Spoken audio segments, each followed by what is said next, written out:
Morning. Yes, we're back with another episode, another rider. Today we have an interesting passenger and it's going to be short, going to be very informative. His name's Bob. He's going to talk about his migraines. I used to suffer migraines as a child and he has as well. So he's going to talk about his experience and how he's overcome it. Nice to have you here today. It's nice to meet you today as well, Simon. So you're saying your parents moved from Pakistan to America? Yes, that is true. And you were the only Muslim child in school? Yes, for probably I would say at least 5-6 years, until basically I graduated elementary school. Okay. And then from there, what was happening? So in my family, at least what my doctor told me, or my neurologist, they said in my mother's side we used to have a genetic disorder which caused a high sensitivity to getting migraines. So because I was the only Muslim kid, brown kid even, and the only child growing up in America, and I was very introverted as a kid, so therefore I used to get migraines pretty quickly from stress, from being bullied for being the only Muslim kid, and just hiding it from my parents. I used to get migraines up to 3 to 4 times a week. Okay. Yeah. And how did your parents address that for you? So my father used to work basically 6 to 7 times a day, or 7 times a week. So for that reason, he wasn't quick to pick up on it until my mother noticed it. But like I mentioned, I was very introverted as a kid.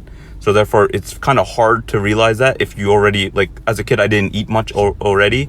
I was pretty skinny and everything, and also just didn't do physical activities. Used to just play and draw. So therefore, she didn't pick up on it right away. But over a year, she did start seeing hints and things.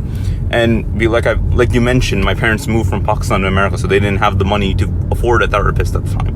So, and they got in contact with a neurologist to see to at least address the migraines, because I was getting them 4 to 5 times a week, basically, which is pretty bad as a kindergarten or first grader. So, because I met my neurologist, luckily, amazing neurologist, she used to do 30-minute sessions with me, at least in the beginning, to just talk about me, see what I was doing in school, what problems I may be occurring, what I was doing throughout the day. And then because of those therapy sessions, I was able to start talking to my parents about it slowly. Okay, that's good. Yep. So what would you do? Do you suffer from migraines still? I still suffer from migraines. It's a genetic thing. It's unfortunate. It's going to stick with me throughout my life. Luckily, now that I know I'm less introverted, so therefore I could talk about my stress and everything that happens. So I typically only get them maybe once, even rarely twice a month. So, and if you have no stress and no headaches? It's not guaranteed. It's not guaranteed I won't get a headache from stress, but for me at least, typically it is stress that causes it. Okay. Well, we come to the end of our journey. I will add in this one, thanks for your opening up. No, of course, Simon. And the other thing is, the military taught me you get headaches, one of 3 reasons: lack of food, lack of sleep, and dehydration. So make sure you always eat food that's hydrated, but water-based and not just carbs. But thanks a lot for that, and we wish you well. Thank you. Take care.